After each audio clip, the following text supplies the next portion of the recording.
Bismillah ar-Rahman ar-Rahim. Assalamu alaikum. Welcome back to Ahlulbayt TV Live. Our discussion today is Journey to Jannah. What happens after death? Of course, this is the spiritual conversation live on Ahlulbayt TV with our respected Sheikh. Today, all the way from New Zealand, Auckland, I believe, Sheikh Ali Mahdi. Sheikhna, assalamu alaikum. Welcome to Ahlulbayt TV, Sheikhna. Wa alaikum assalam wa rahmatullahi wa barakatuh. Thank you. It's a pleasure to be back here. Our discussion today, Sheikh, on spiritual conversations is certainly a very spiritual one that I guess we often think about, but very rarely discuss and talk about. We might have heard it in lectures, but we've never really had the chance, especially maybe for myself anyway, to have a one-on-one conversation, an engaging conversation with a scholar like yourself when it comes to the topic of death. Usually it's a one-way traffic where a scholar or a preacher or a speaker would present his thoughts and views on what happens during, for example, when we are buried and how our soul transitions to the next life. But inshallah, today on Ahlulbayt TV, we're giving our viewers an opportunity to also take part in the conversation by asking any questions you may have, or a comment that you may have by leaving your thoughts on our chat box on YouTube, or if you're watching us live on Ahlulbayt TV on TV, you can certainly leave a message via the text number on your screen as well. So we're looking forward to having a fruitful and an engaging conversation, Sheikhna. When we speak about the journey to Jannah, often, you know, I remember coming across this this quote that people want to go to Jannah, but they don't want to die. However, it's a prerequisite, you know, to get to Jannah, one has to die, one has to pass away, and you know, it's just a fact of life. But from an Islamic perspective, Sheikhna, what does death actually mean? Is it the end of the physical self, or is it the end of a physical and spiritual self? What is death from an Islamic standpoint? Ahsan, this is a very good question. أعوذ بالله السميع العليم من الشيطان الرجيم. بفضل الله بسم الله الرحمن الرحيم الحمد لله رب العالمين والصلاة والسلام على خير خلق الله أجمعين محمد وعلى أهل بيته الطيبين الطاهرين اللهم صل على محمد وآل محمد. This is truly an excellent question, and particularly in Islam, and more specifically in the Ithna Ashari school of thought, the Imami school of thought, we have such detail about the afterlife that it's actually something that attracts many a person to Islam, is just the concept of and the detail of the belief of what happens in the afterlife. And I like the way that you framed the question, because Allah subhanahu wa ta'ala says that He created us for eternity. We were created not so we can die. We have a hadith of the Prophet where Allah subhanahu wa ta'ala tells the Prophet that you have been created forever. So really in Islam, death represents a new phase of life. Rather, Allah refers to it in the Holy Quran as the life. So in the verse where it says, Ya laytani qaddamtu li hayat, oh, how I wish I bought some provisions for my life. So Allah subhanahu wa ta'ala calls the afterlife hayati, the life. And in another verse he says, تلك دار الآخرة لهي الحيوان, that the hereafter, the eternal abode, this is the actual life. For the hayat ad-dunya always has that supposition with it, that it's hayat ad-dunya, the lowly life. But the life, without any adjective connected to it, is the hereafter. That's referred to as the hereafter. So framing it as a journey to paradise is excellent. And realistically, from that moment we leave, you will know exactly where it is that you are going to. So the moment it comes for you to finish in this worldly life and move on to the next life, you will immediately know what is going to happen. So we have many different traditions about what happens in that next life, and it's very comprehensive. So inshallah, I'll try and keep it as concise as possible, and please feel free to interrupt me if you have any questions or if you want to add any comments. I Fantastic. would like to begin with just the concept of realizing the reality that at that moment of death, everything comes together. There's so many things that we know, but we don't have conviction. And at that moment, as Allah calls it in the Holy Quran, فَكَشَفْنَا عَنْكَ غِطَاءَكَ, that we have removed the veil. فَبَصَرُكَ الْيَوْمَ حَدِيدٌ. So on this day, your vision is acute, it's precise, because the veil has been removed. Imam Ali alayhi salam, he says, النَّاسُ نِيَامٌ وَإِذَا مَاتُوا انْتَبَهُوا, that people are in slumber, they're asleep. And when they die, this is when they wake up. So this life of this world is compared to a slumber, and death is compared to being awake, being sober and alert. All of a sudden you really see with conviction what everything is about. And that is the moment that the angel of death comes to you. So when the angel of death comes down, or an agent of the angel of death, being one of the angels, we have in the traditions that basically you are protected by up to 6 angels, according to the narrations. And in life, wherever you go and whatever you do, these angels sometimes will protect you by changing your way. Sometimes you'll be driving somewhere and you forget where you're driving and you end up somewhere. You missed out on going to a certain street. This could be the angels pushing you away from that street. It wasn't good for you at that time. Or your plans get ruined and you end up going somewhere else because of this. Their job is to protect you. When it comes time for your death, Allah subhanahu wa ta'ala says, insarifu, yani leave here. So these angels leave, then the first thing that comes your way, this is what will remove you from this world. The first, because realistically, as Imam Ali alayhi salam says, he says, it's not death that is amazing, but life that is truly amazing. Because the fact that we even live it's in the face of and in resistance of every single thing on this earth that is attempting to kill us. The oxygen we breathe is oxidizing our lungs every moment we breathe it. Every other thing around us is we're a moment away from death. A moment away from death. As they say, even a teaspoon of water enters your lungs is enough to drown you. It's enough to cause you enough trouble to actually drown you, to end your life. And so, amongst many other things, ultimately it truly is, we are alive when you think of it in that manner. If you think about every blood cell and the amount that it travels through the body, we're talking not just, when people tell you, you have the blood in your brain travels X amount of kilometers, like 400 kilometers or something. Someone was saying in a documentary, and someone said to me, "Oh, how is this even possible?" I said to him, because it's not just the veins, but the minute veins, the capillaries, all of these, even though they're miniature, they're some maybe even microscopic, but there's still cells that travel through them, and they still cover a distance, a huge distance as they go around. So one of these was to clot or stop. That's it. You're going to have a problem living. Now, putting that aside, we come to what happens at that moment when the angel of death comes. This messenger from Allah subhanahu wa ta'ala comes to announce your moment into the next world. Well, it depends. According to the narrations, there's 3 types of people. Type number 1 is what they call al-mu'min al-mahab, which means the believer that is sincere in his belief.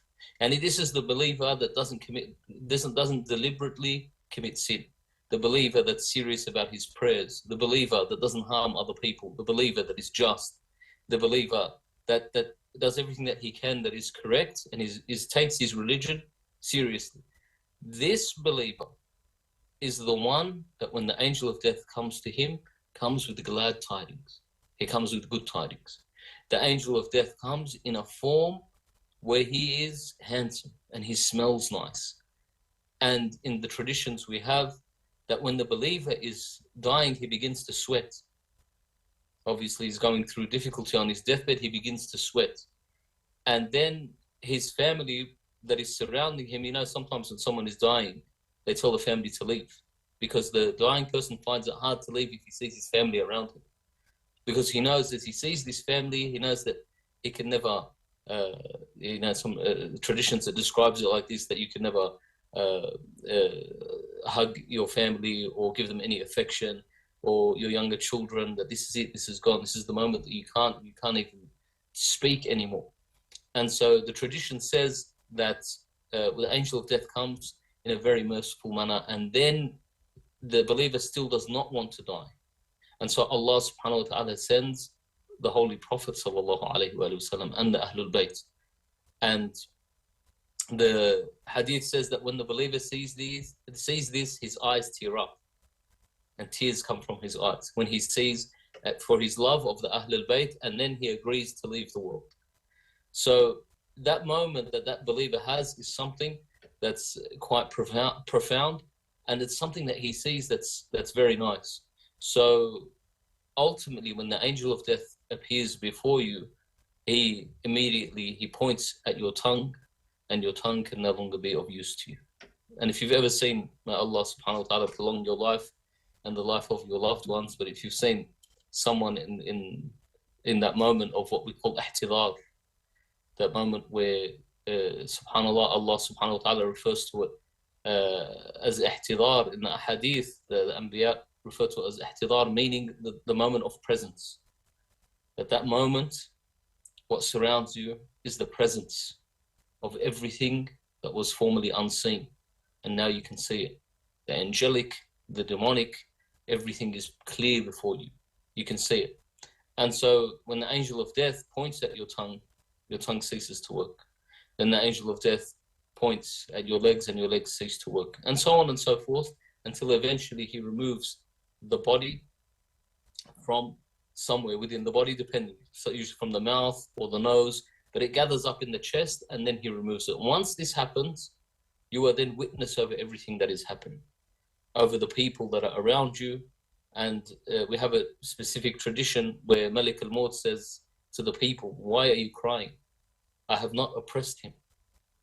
I am just doing my duty, and I will be back for each and every one of you. So he's very systemic in that way, and in the way that he speaks about it, that this is just my job. Wal mautu haqq, and death is a right. So he says, I have come to give this person his right. This is what I've done. I haven't oppressed him in any way. So this is the first type. The second type is the type that's in between, hit and miss. The type that sins. No, sorry. Yeah. If I may, Sheikh, now, in the interest of trying to make this as interactive as possible. Of course. Please. When we say that when the soul or when the body no longer can be able to speak but can see things very vividly, through what eyes are they looking at? Ahsan. So initially they would be seeing it through their eyes until Malik al-Maut points at their eyes. Then they'll be seeing it through the basira. Basira being what they call the esoteric vision. So this vision of the heart that gives you that ability to see things, but it's perceptive. فَبَصَرُكَ الْيَوْمَ حَدِيدٌ. So as it says in the Holy Quran, your vision is acute. You now have the ability to see everything for the reality of what it is. Because once that moment happens, you then, through the eyes of the soul, have the ability to see everything the way it is. Because ultimately, if we think about it, if we look at our eyes are basically just an element of vision, right? Even everything that we see, ultimately we see everything upside down. Even depth perception is something that's, it's widely studied and debated. And then that light that enters in our eyes is then communicated, right? It's communicated through the nervous system, and then eventually it makes it to the brain, and then the visual cortex puts it together and makes an image, which is pretty crazy when you think about it. The fact that we don't actually, see what we're seeing. It's an interpretation of right, and then eventually, subhanallah, it's unbelievable. So when the soul comes out, you see in a different manner, and then what you see is true vision. Now, we had many people, like in history, would doubt and deny these things. So when they'd hear the Prophet would say something, they say, "Oh, how are we going to, for example, be brought back to life and we're just we become dust. من يحيي العظام وهي رميم. These bones, who will bring them back? And they've just become dust and dirt, and things like this. We have a narration of one of the Anbiya where the people tell him this, and according to this narration, before this, people didn't dream. And so Allah subhanahu wa ta'ala allowed for the phenomenon of dreaming so they could get a perception of what it's like when your soul is not in your body. And subhanallah, sometimes, when you enter a dream, think about your dreams. Sometimes you enter a dream and you feel the world you are in is so familiar. Yeah. There's people that you think you've known for years. You don't know who they are really, but in your dreams, like, I know this person, I know that person, and everything that you're doing, it's like you know what you're supposed to do. You go and you start doing things in this other realm. Like, where even am I? Until either it becomes too scary or something happens and then you really want to exit your dream. But during that whole period, while you're in that dream, and the interesting thing is this, while you are in that dream, if you ever think about this for a moment, when you communicate in a dream, and mind you, science tells us that these dreams during the REM phase, the rapid eye movement phase, may last a fraction of a second. Yet you feel like these dreams go on for so long, but notice that you can never speak in your dream, nor can you hear. You know what is being said to you, but not through hearing. Because the moment you can hear, you're actually awake. It's coming through the faculty of your ear. But in the dream, it's not. Think about it for a second. You don't actually hear, but you know what's being said to you. And when you speak, you don't actually speak, but you talk to other people. Subhanallah. So it gives you a taste. And even the way that you move around and everything and come back, you're living in a whole world. In fact, sometimes some people say that, how do you know that this world we're living now is not the dream world and the dream world's the real world? Because of the time perception. And you just end up into this other place, and then all of a sudden you're back. For subhanallah, for this gives us a real idea of how what is within us, what our self is made up out of, which is a body, a nafs and a ruh. And the body is the physical corporeal body that we see. The nafs is actually who we are. That's our true identity. And the ruh is the power source. So the nafs, Allah teaches us about it in the Holy Quran. The ruh is something we don't have much information about. We don't have much information. I certainly don't know enough about it, but definitely Allah says in the Quran, وَيَسْأَلُونَكَ عَنِ الرُّوحِ قُلِ الرُّوحِ مِنْ أَمْرِ رَبِّي. Even the response that is given isn't detailed, but ruh is like that power source that powers us. So when you die, that ruh comes out, the power source comes out. The ruh is not the nafs. Sorry, the ruh is not the soul. The ruh is, we refer to them both as soul, but the ruh is the power source. The nafs is your actual self. So the ruh is basically the command of Allah that keeps you alive. But nafs as an entity, as a self, you exist. You exist, and Allah subhanahu wa ta'ala says you are to exist forever. You choose paradise or... So the ruh itself, and if you want to look at it, the ruh is just basically the drive. Yeah, pretty much. But this is a loose explanation. But the nafs is where we talk about nafs al-ammara, nafs al-lawama, and this is a whole thing. It's a whole different topic. But ultimately, this self of yours that comes out and starts that journey to the new world. We mentioned that there's that type. Inshallah, may Allah make us of the type that is someone that's a believer, and the angel of death comes to us in a very nice form. For the other two types, and please, if you have any questions or anything you want to add. No, this is quite intriguing. No, please do go ahead. So the other type of people is the one that he does good and he does bad. So yes, he does some harams here, he does some good, but the problem is, of the harams that he does are ones that affect others. The hadith says, the best of things after believing in Allah is naf'ul ikhwan, or naf'ul ibad. In other words, to benefit others. That's the best deed after believing in Allah, is to benefit others, benefit the servants of Allah. And the worst thing to do, other than disbelief in Allah, is to harm others. To harm anyone that's around you. Islam is very clear about this, that sometimes there's some sins that are between you and God. Between you and God, ultimately Allah subhanahu wa ta'ala forgives you, inshallah, with his vast mercy, his mercy that even encompasses his wrath. But if you have sins against others, where are you going to fix it? Where are you going to fix it? Somebody mentioned once, there's one of these ulama, he said that, there's people that they beat their wives, other than verbal abuse, physical abuse. For Islamically, if a person hits their wife, it's haram. Other than the fact that it's haram, he needs to seek forgiveness from her, and he needs to pay blood money. If he marks her, he owes her blood money. And so he said that some of them, what happens, the woman documents the times that she's been beaten, and then she takes it to an Islamic court. This is obviously in Islamic countries, and then the court finds, how much this person has to pay, and it can go into the hundreds of thousands of dollars in blood money for a lifetime of this person abusing his wife. Now, let's just say he gives her the blood money. We still need her forgiveness. What's he going to do on the Day of Judgment? Allah says, I forgive you for what's between me and you. But you harmed this individual that you had no right to harm your whole life. This is a very real thing we need to think about. Or people that abuse others, or people that rip people off, people that lie to people, people that scam people, Ponzi scheme, Bitcoin, whatever it is. How are you going to turn back from this? You need these people. You need to ask Allah for forgiveness for doing this, and then you need to get that right of those people.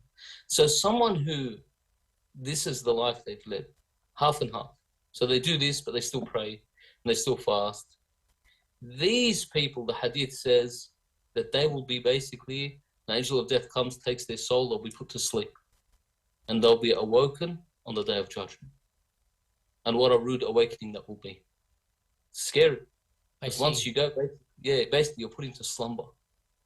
So therefore, if you are someone who is a sinner, then you will not benefit from seeing what's around you once the soul is removed, for example. That's right. You won't benefit from any of those things. The only thing that you won't say anything. If you are half-half, but you still have belief. So you have belief, you believe in Allah, you believe in the Messenger, you believe in Ahlulbayt. You have all this belief, you pray, you fast, but you do a lot of sins, you've hurt a lot of people in your life. That's it. Let's go to sleep time. Angel of death comes, points at you, go to sleep time. That's it. You're gone until the Day of Judgment. But this, you're not there. Why? Allah subhanahu wa ta'ala cannot effectively judge you during this phase until you've cleared everything with others. So on the Day of Judgment, this is the communal judgment. And if you have a lot owing on you communally, meaning owing other people, other servants, your spouse, your children, some parents, and of course Islam is serious about respecting the parents and everything, but some parents, they raise these kids to hurt them. Some parents, they have money and they don't give their children anything. And no, I earned this, you make it on your own. Honestly, some parents are so difficult. I know of people in different communities, rich parents, and the children are sometimes driven to crime because of how miserly their parents are on them. Honestly, it's sad, but it's true. So all of this comes back. God, Allah subhanahu wa ta'ala says, this is what I gave you. Or people that just, there's some people that just harm others. But they have belief. So Allah says, okay, Day of Judgment, bang. And what a day it is. But that's a time for another topic. The Day of Judgment is truly something that's scary. It really is something that's scary. And it should be. It should be something we fear and understand that will be a day that only the pious will be saved. And everybody else on that day, they're going to get their comeuppance. As people take this world life. So let's refer to those, inshallah, the individuals who are mu'mineen, like viewers of Ahlulbayt TV, for example, inshallah. And we are among those who Allah, inshallah, will give us that benefit of seeing what is around us once the soul is removed from our body. What is that transition? What is the next step that happens? Obviously, the body is taken from wherever it is, whether it's at the house or in the hospital, or maybe someone can suffer a very calamitous death. Some people have passed away at sea, wherever it may be, Sheikhna. What happens then? during the ghusl process? What is the body seeing? Sorry, what is the soul seeing? How does it feel when that body is then taken to the grave? And this whole concept of barzakh, um, does that only apply again to those who are believers, or do also non-believers and those who are sinners, do they also go through barzakh in light of what you said that they will be put to slumber and only woken up on the day of judgment? Okay, so they were the ones that were in between. I'll quickly mention the third type, and then we'll Okay. talk about what happens after. So the third type is what's known as al-kafir al-mahd, which means the person that is just a complete disbeliever. Tells you God doesn't exist.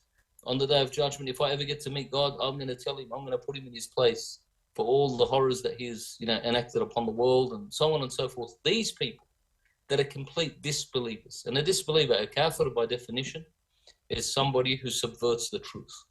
They see the truth and they deny it. They cover it up on purpose. They lie to themselves. They lie to everyone around them and just cause doubt. And they have no belief. And they live a life however they live. They might be harmful to people. They might, whatever it is that they do, but they don't believe in Allah. These people, the hadith says, when Nabi Ibrahim asked the angel of death, he said, show me how do you look when you come to take the soul of a non-believer, of someone who is a kafir. And Malik al-Maut says, Ya Ibrahim, you won't handle this. Even though Ibrahim, Allah subhanahu wa ta'ala says in the Holy Quran, he showed him the malakut. He showed him how it brings the dead back to life.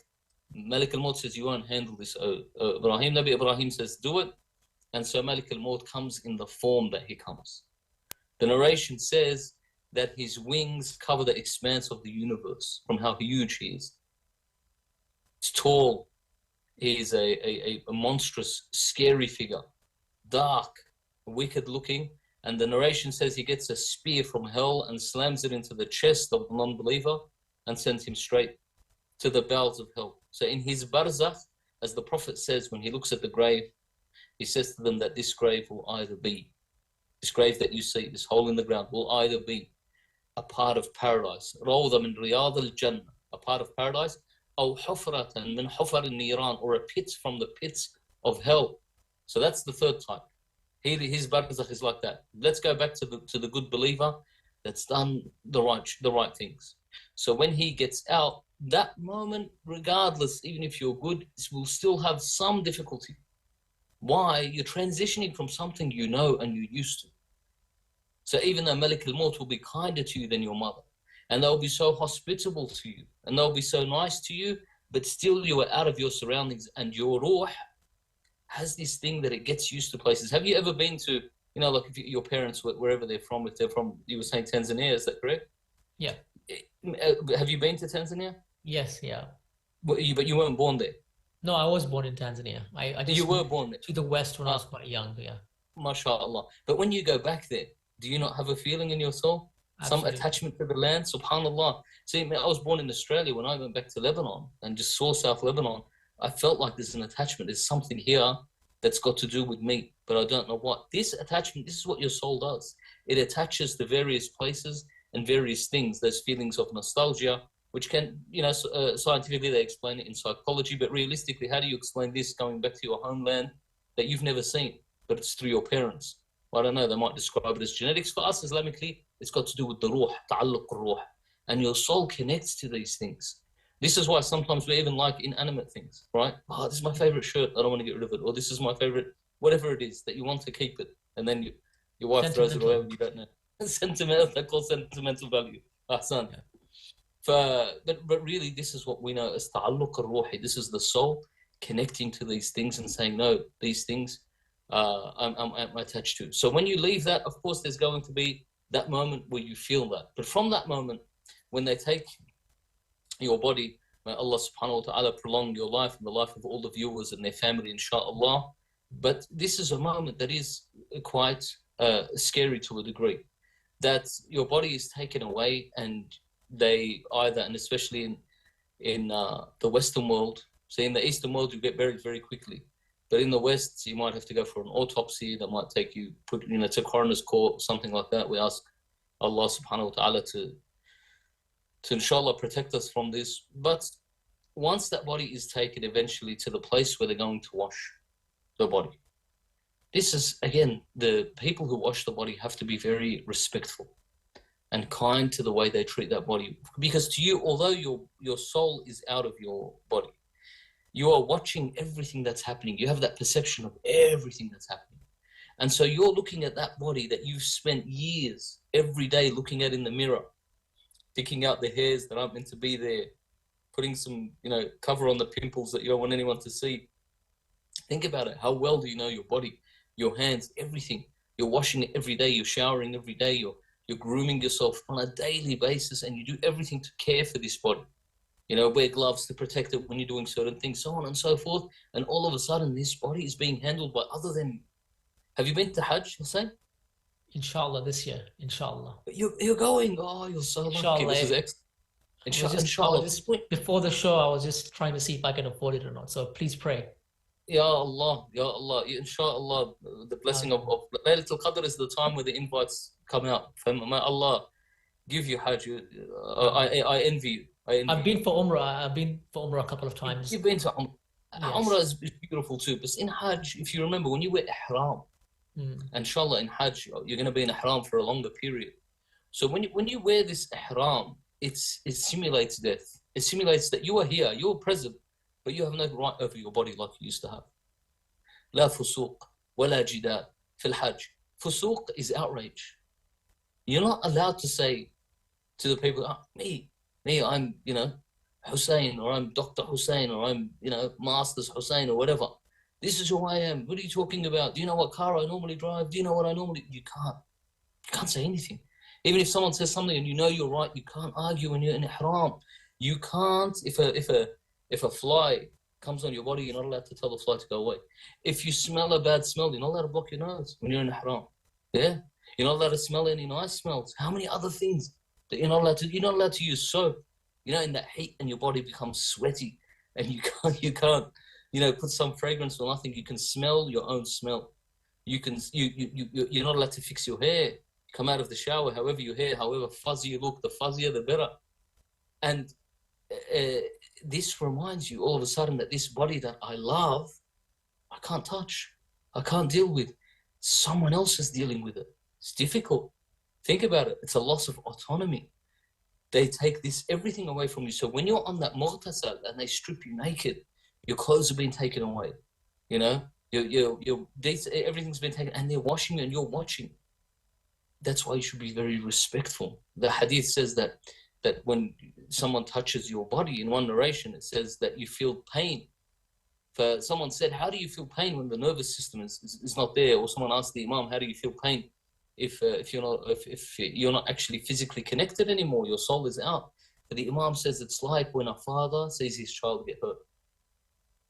When you see your child fall over, you would rather fall over. The pain that you feel, although it's not physical pain like nervous pain, the pain you feel is deep. It's devastating. This is the same thing.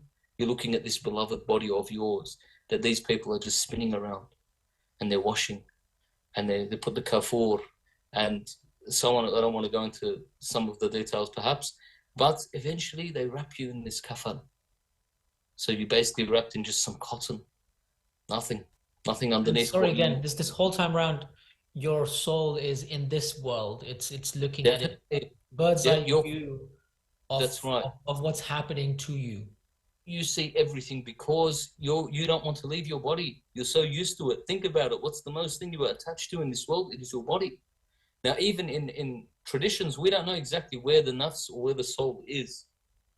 Whether it's, even though the hadith say that it's extracted from the body, but we don't understand where this power source is that's around you, in what's the juxtaposition of it, so to speak. But don't worry about that. Let's just look at the fact that the nafs is there and you're seeing everything. So in some traditions, you're looking from above, but you see everything that's happening around you. And for you don't want to leave this body. What are they going to do with my body? This is me. This is your identity. Because don't forget, your soul and your nafs has no form that we know of. It's not a form that we know. And this is why, inshallah, we'll get to this before the program ends, inshallah, about the form that you are placed in afterwards.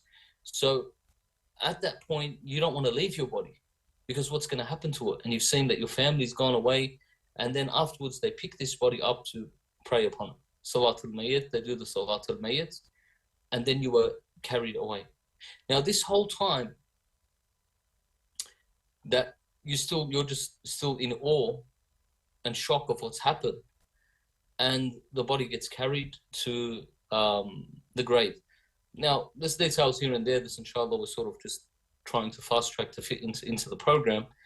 As they bring the body to place the body into the grave, this is one of the hardest parts, because again, that body that you love, they're about to put it into a hole in the ground.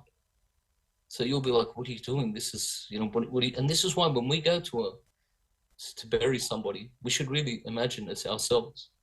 Because subhanAllah, sometimes, as Imam Ali alayhi salam says, you see someone at a funeral and they laugh, or they're having a joke about something else for whatever reason. Always happens. Always. So Imam Ali alayhi salam, he sees someone laugh at a funeral, and he says, look at this man, he is laughing as if death has been written for other than him. That he's looking at this, but he thinks it's been written for other than him. It's not for him. And so Allah nastajiru billah, Allah protect us. It should be a reminder that the way that body's being carried, it's going to be our turn. It's important. The hadith says it's mustahab to put the body down 3 times before you put them in the grave. Why? It's overwhelming. You're overwhelmed with what you're seeing. So, they carry the body, la ilaha illallah, and then they put it down. Read the Fatiha, give him a break. And then they lift again.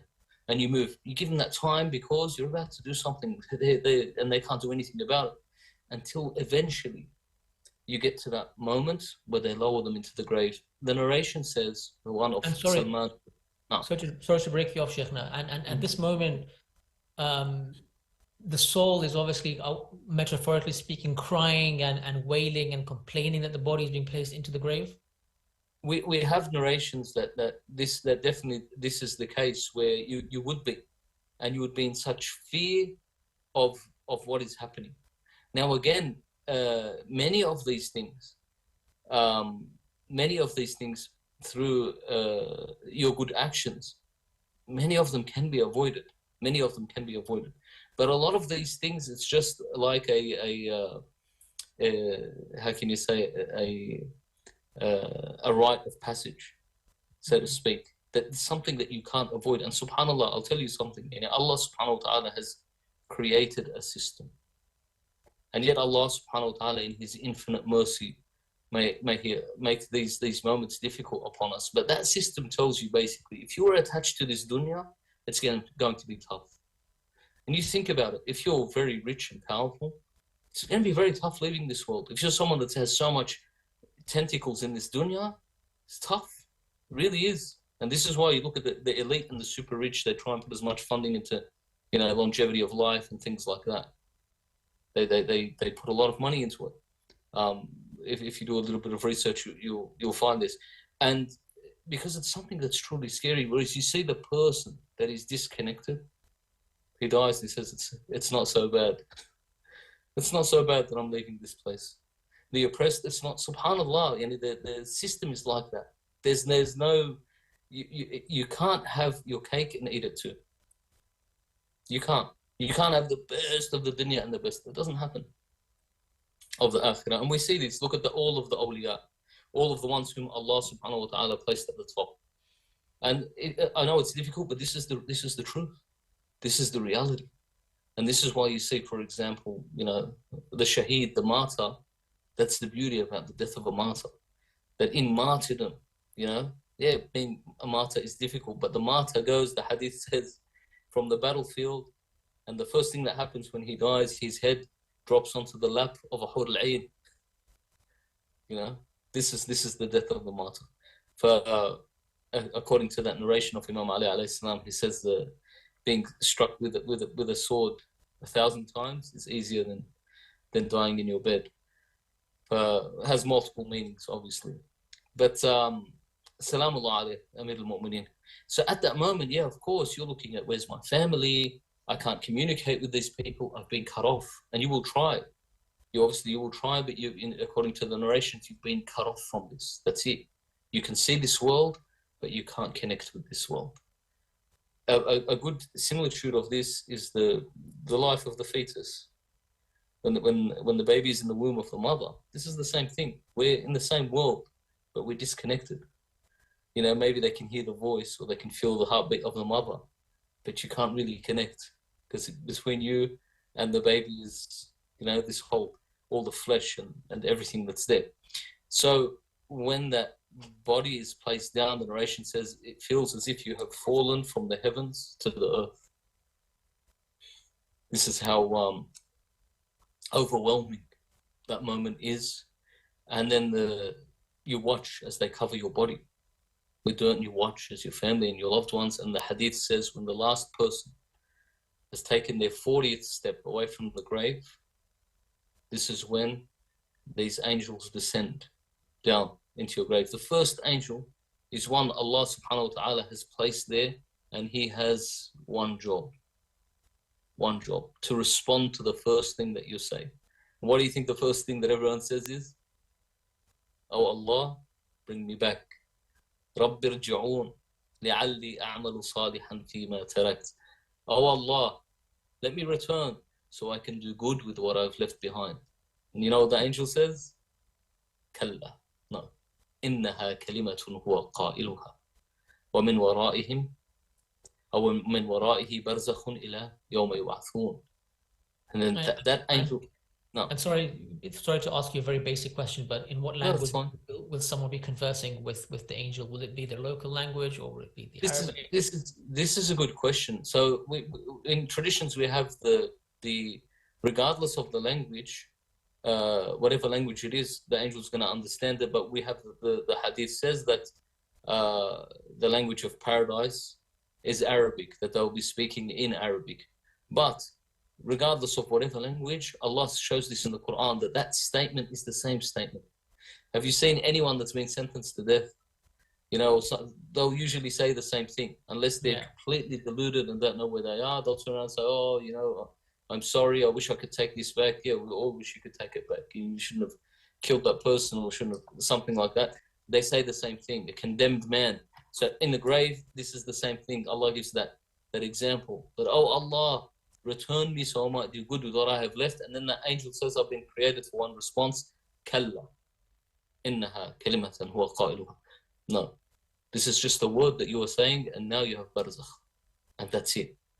And then the hadith says that the two angels descend, these two angels that have been writing your deeds, Munkar and Nakir, or Mubashir wa Bashir, and they shout a scream at you so loud.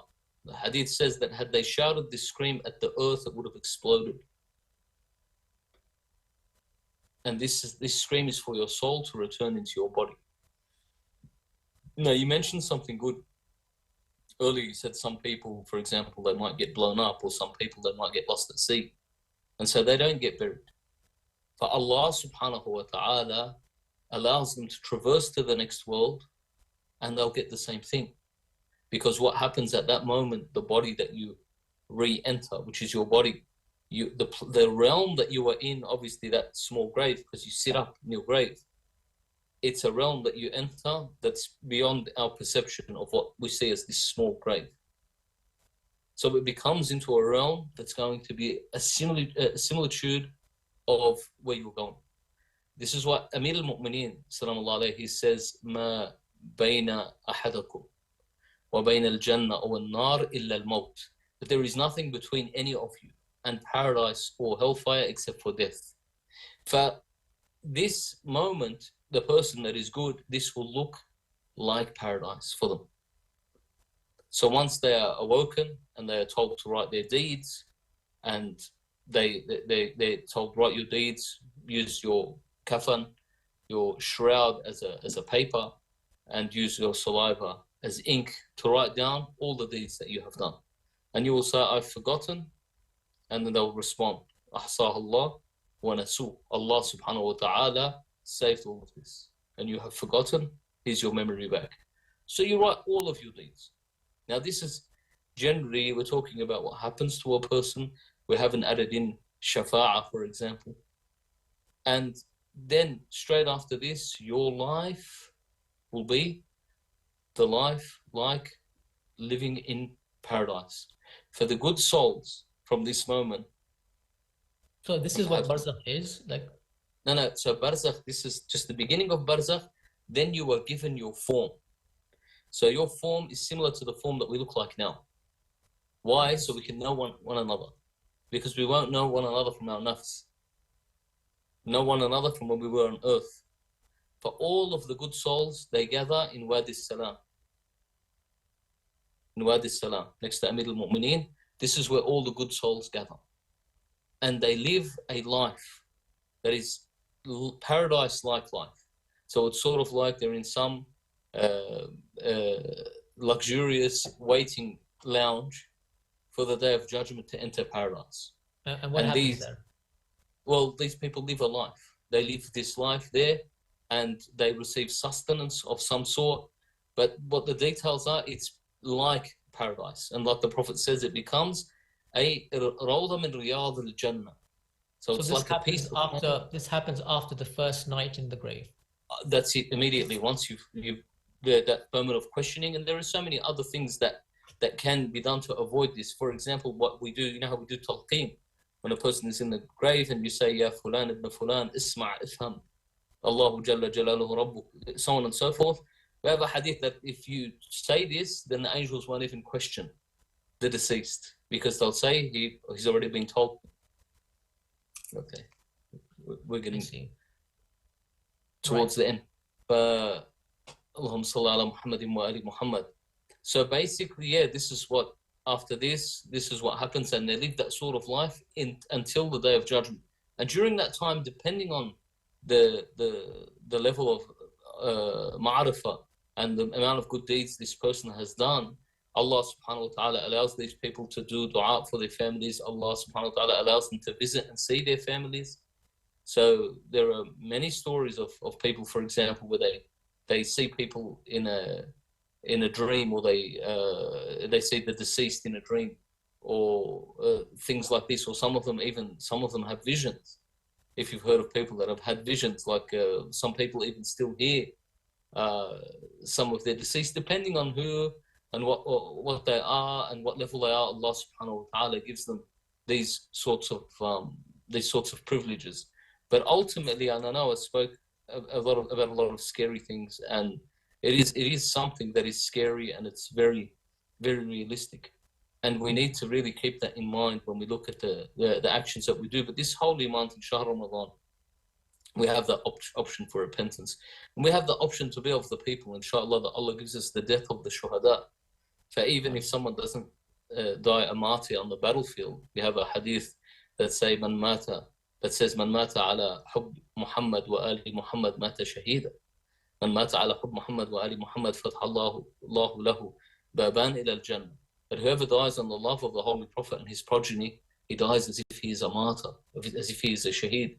And whoever dies on the love of the Holy Prophet and his progeny, Allah will open 2 doors from his grave into paradise. تفضل حسن.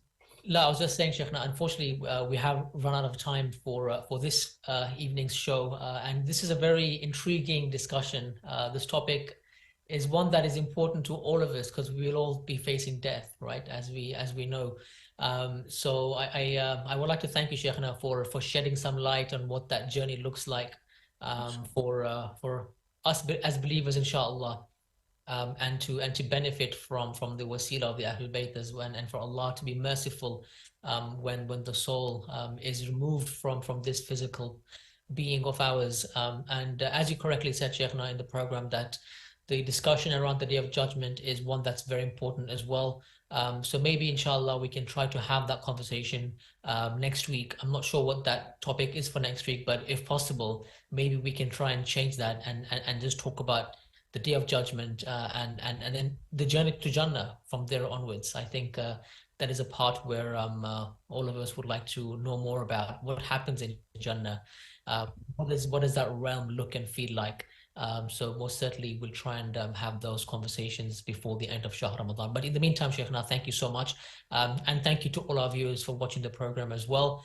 Kindly keep us in your du'as as you break your fast this evening, or if you're starting your fast, like Sheikhna is in down under in Australia or New Zealand, please keep us in your prayers. Thank you. Assalamu alaikum wa rahmatullahi wa barakatuh. وعليكم السلام ورحمة الله وبركاته.